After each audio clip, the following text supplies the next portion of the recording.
Olá, sejam bem-vindos ao grupo de estudos Anjos de Luz. O tema do grupo de estudos hoje é a segunda parte do livro dos Médiuns, capítulo 14, intitulado Dos Médiuns.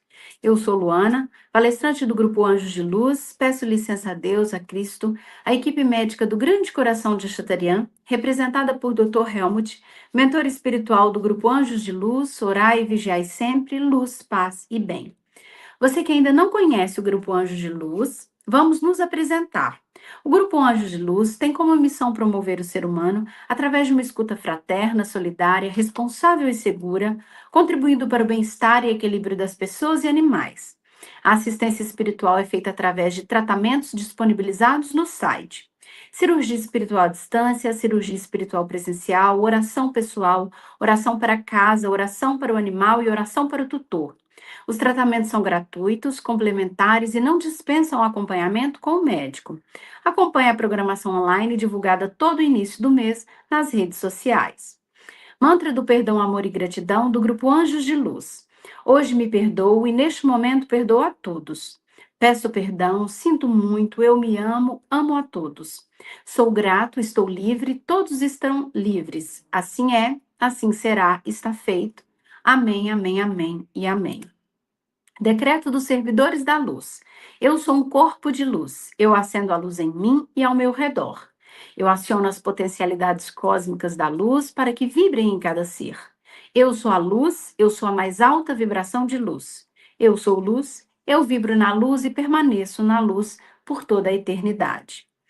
Bom, Kardec começa esse capítulo dos médiuns no item 159, conceituando o que seria médium. Abre aspas, todo aquele que sente num grau qualquer a influência dos espíritos é, por este fato, médium, fecha aspas. Então, médium, segundo Kardec, é toda pessoa que sente em um grau qualquer a influência dos espíritos. A mediunidade, portanto, é uma faculdade inerente ao ser humano, não sendo privilégio de poucas pessoas, uma vez que somos seres espirituais. Todos nós sentimos em algum grau a influência dos espíritos. No entanto, o grau de mediunidade, elas variam de pessoas a pessoas, de modo que quase todas as pessoas possuem algum rudimento mediúnico, porém, convencionou-se a chamar médiums aqueles em que essa faculdade é bem caracterizada e se manifesta por efeitos patentes, como os efeitos perceptíveis e que apresentam maior intensidade. Esses médiums e nessas circunstâncias, a manifestação mediúnica ela vai depender de uma organização mais ou menos sensitiva do indivíduo.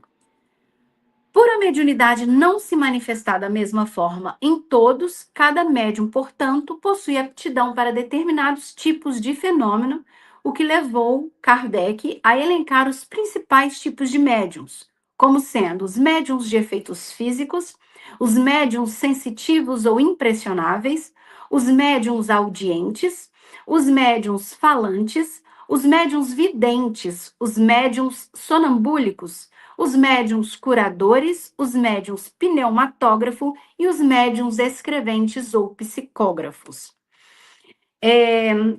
Eu vou projetar um quadrinho para que a gente possa entender que nos fenômenos espíritas, dentro dos mediúnicos, existem os de efeitos físicos e os de efeitos intelectuais. No tópico 160, Kardec vai falar dos médiums de efeitos físicos. Então, são esses fenômenos espíritas mediúnicos que se enquadram dentre aqueles de efeitos físicos.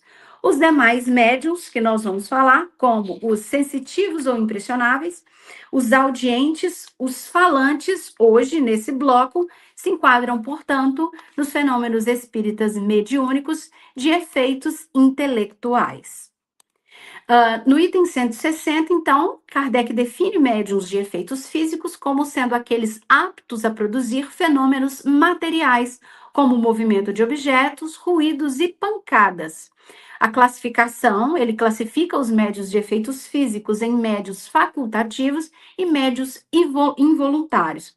Os facultativos são aqueles que têm consciência da faculdade e produzem fenômenos pela própria vontade, Já os médiums involuntários são médiums em que a mediunidade se manifesta sem a vontade do medianeiro, porque ele não tem consciência do potencial mediúnico que possui. Os fenômenos, geralmente, nessa classificação de médium, eles ocorrem espontaneamente ao seu redor e muitos deles chegam a considerar esses acontecimentos como algo normal. Ao aprofundar nos médiuns involuntários ou naturais, Kardec fala que o fenômeno, a intensidade do fenômeno, ela vai variar de grau para cada médium, ou seja, cada um, como foi dito, vai ser detentor de um potencial mediúnico. Então, alguns médiums, eles vão produzir efeitos simples, como rotação de objetos, pancadas e pequenos movimentos, enquanto fenômenos mais raros, intensos, eles acontecem aqueles médiuns com maior potencial mediúnico, que são suspensão de corpos pesados, translação aérea e as aparições. Aqui eu vou projetar um outro slide para que a gente veja uma imagem aí, no caso, né, de Chico com o médium, onde ele exterioriza o ectoplasma, que é o fluido necessário para a produção de efeitos físicos, e a presença de espíritos materializados. A descrição na fotografia diz que as fotografias de materializações de espíritos e os moldes de mãos e outros órgãos em parafina são os exemplos mais comuns de ação do plano espiritual por meio dos fenômenos de efeitos físicos. Retomando aos nossos slides, Kardec vem complementar esse item ao falar que esse tipo de mediunidade ela pode aparecer em qualquer idade, mas que frequentemente os seus sinais já se dão nas crianças.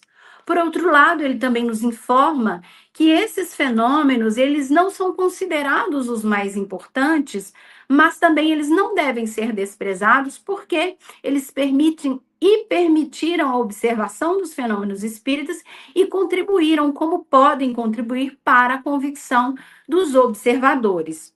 Quando ele traça uma relação dos fenômenos de efeitos físicos ou da mediunidade dos médiuns de efeitos físicos com as outras mediunidades, ele também nos deixa claro que os efeitos físicos, geralmente, essa mediunidade não ocorre junto com mediunidade cujo meio de comunicação é mais perfeito, como a escrita mediúnica, bem como a comunicação pela palavra. Em geral, quando uma se desenvolve, a outra diminui.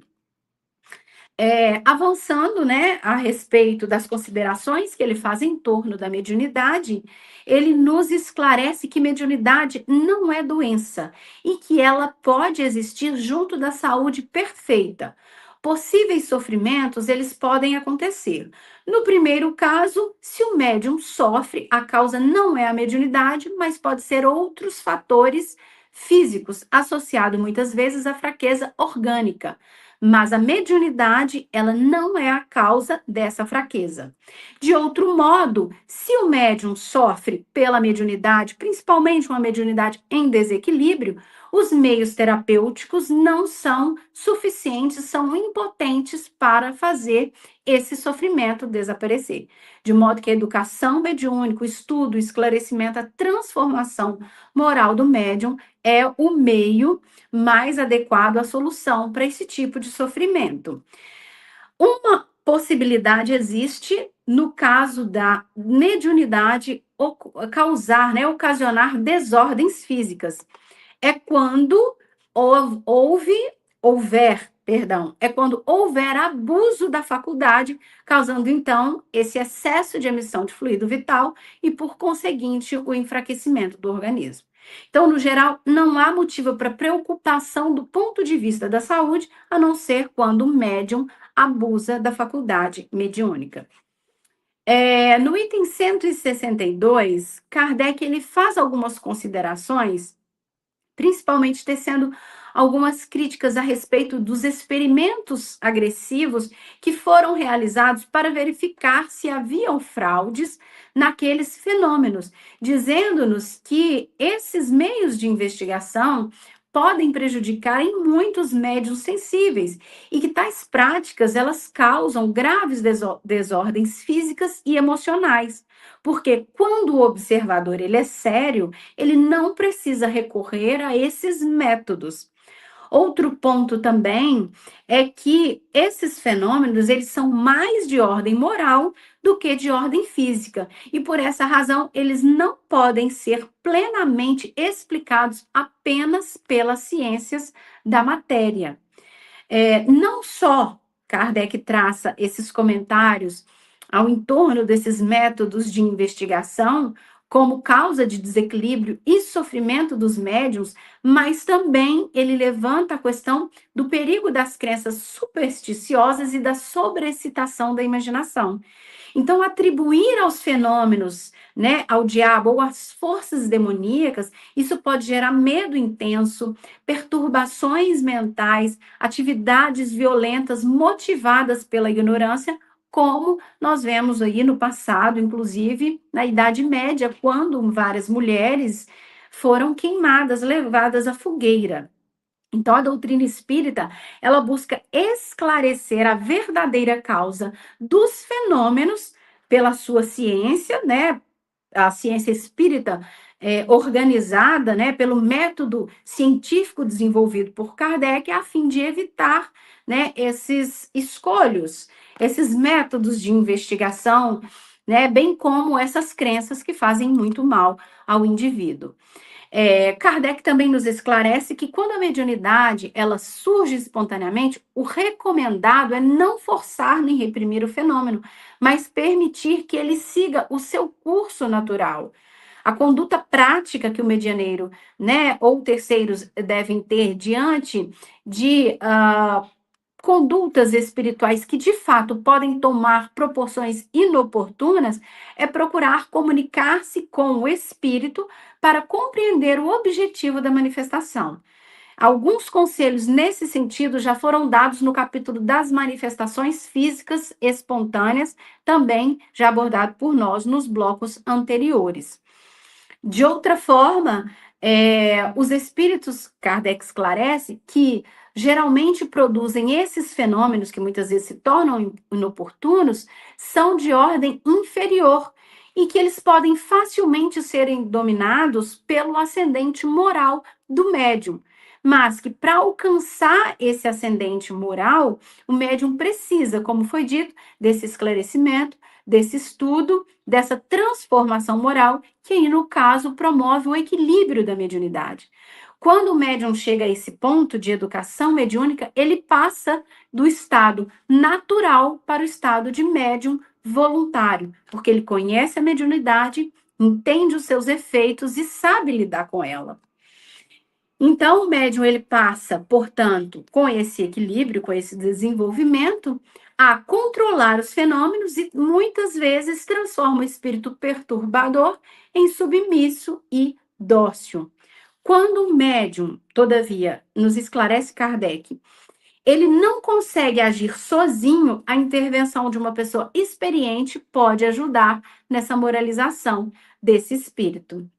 Aqui ele traz um fato digno de nota para nos exemplificar que neste ponto a transformação moral ela é muito importante, porque ele diz que existem hipóteses em que a criança tem tanta ou mais autoridade que um adulto, porque o espírito só é criança pelo corpo, mas há ali um espírito milenar que tem a sua bagagem de aquisições morais.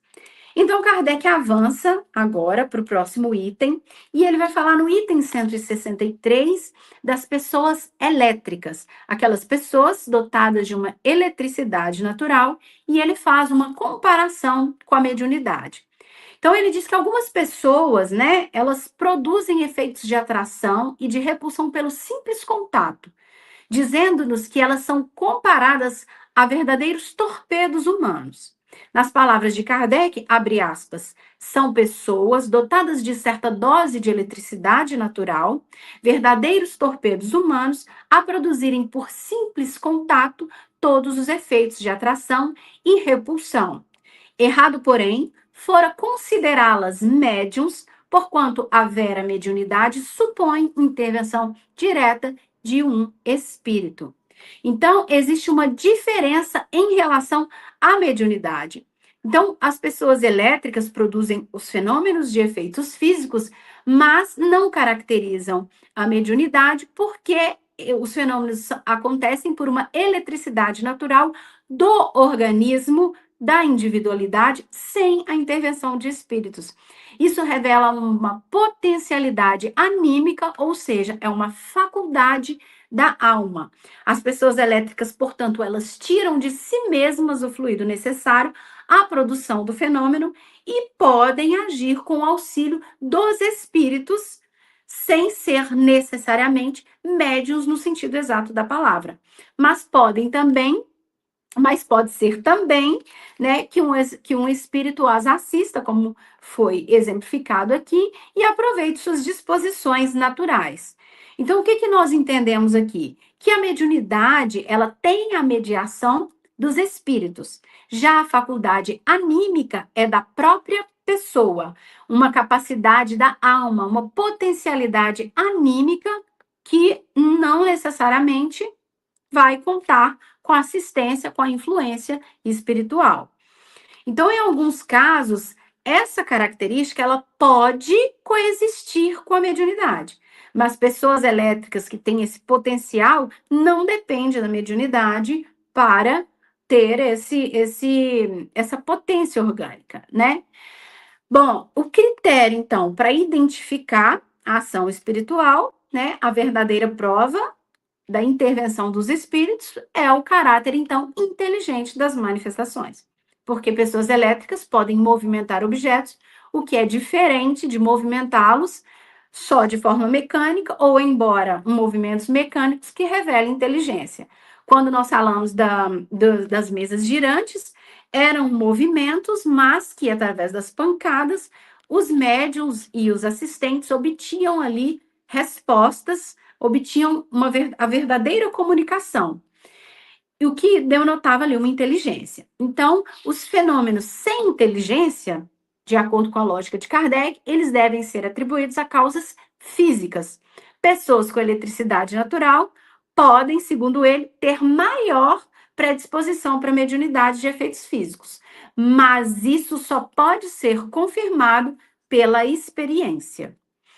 Então, a principal diferença, como nós vimos, né, é que entre pessoas elétricas e médiums, segundo a codificação da doutrina espírita, reside na origem do fenômeno e na inteligência da manifestação.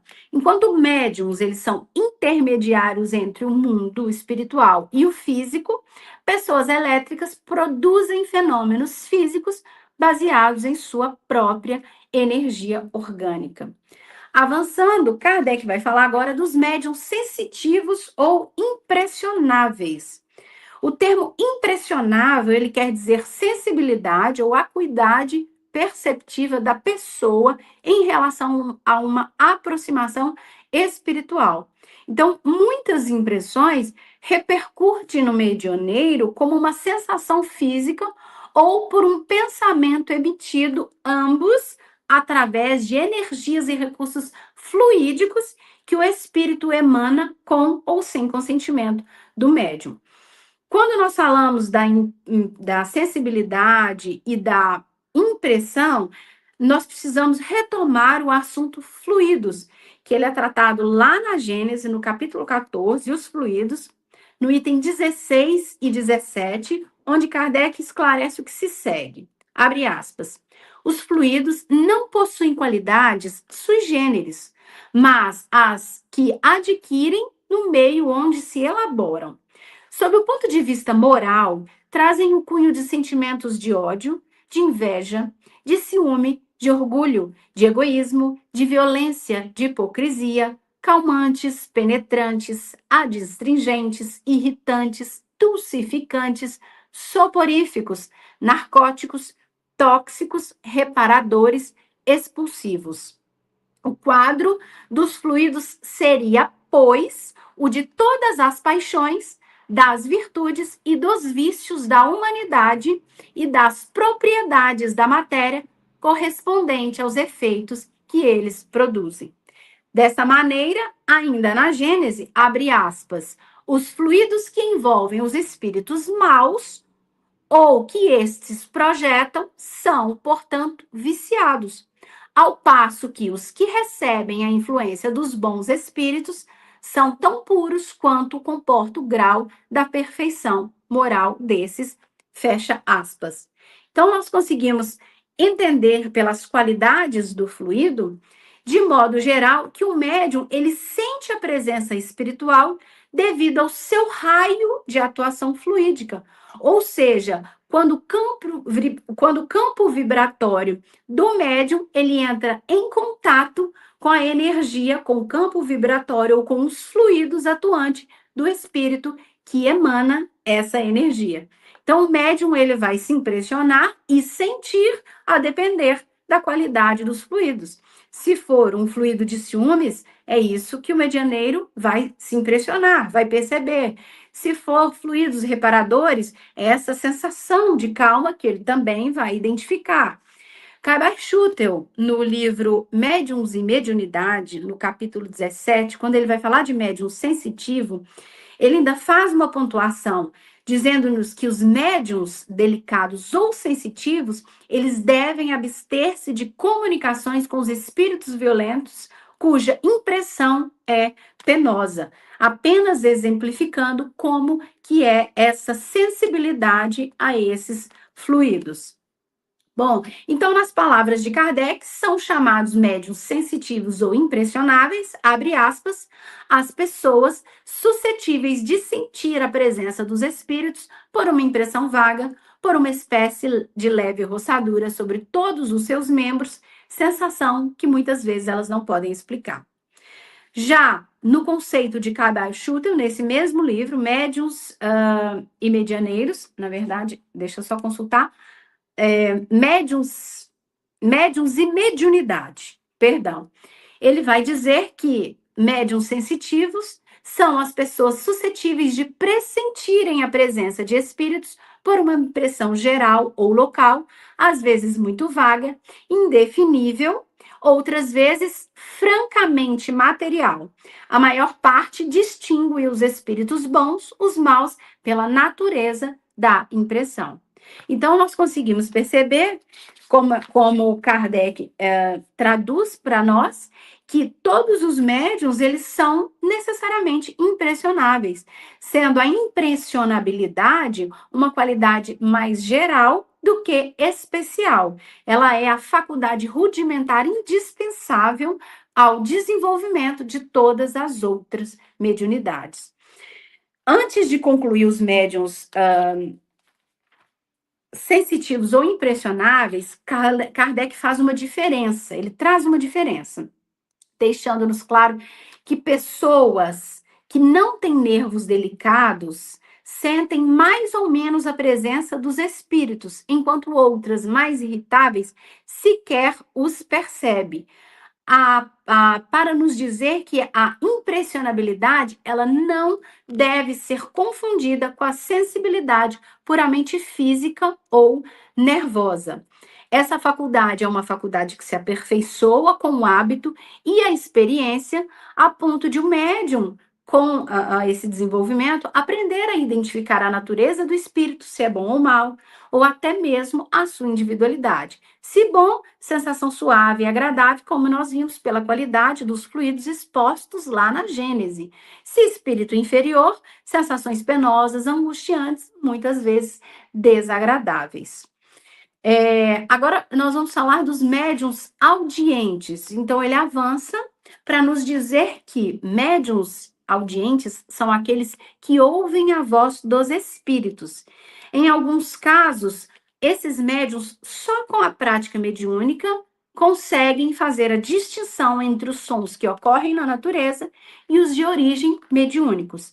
Mas há médiuns com potencial mediúnico, onde a mediunidade audiente ela pode se revelar com muita nitidez, a ponto de existirem esses médiuns que se habituam a comunicar-se com certos espíritos e os reconhecem imediatamente apenas pelo timbre da voz. Quando Kardec vai falar dos médiuns audientes e a forma como a audição se dá, ele nos diz que algumas vezes é como se uma voz interior soasse dentro e o médium ouve isso no seu foro íntimo. Quando nós vamos investigar o que significa, né, o mecanismo dessa voz interior que se faz ouvir no foro íntimo, lá no livro Estudo e Prática da Mediunidade, no programa 2, eles nos explicam que na audiência a ação ocorre no centro auditivo do cérebro, que em consequência repercute no ouvido. E traz uma citação de André Luiz que fornece uma explicação técnica a respeito desse assunto. Deixa eu ver se eu consigo projetar aqui um slide, aqui, ó, para que vocês possam acompanhar isso comigo. Tá vendo? Então, aqui é só uma imagem. Então, ele vai lá no centro do cérebro, né? Do cérebro, onde está ligado aí o centro auditivo, que repercute no ouvido.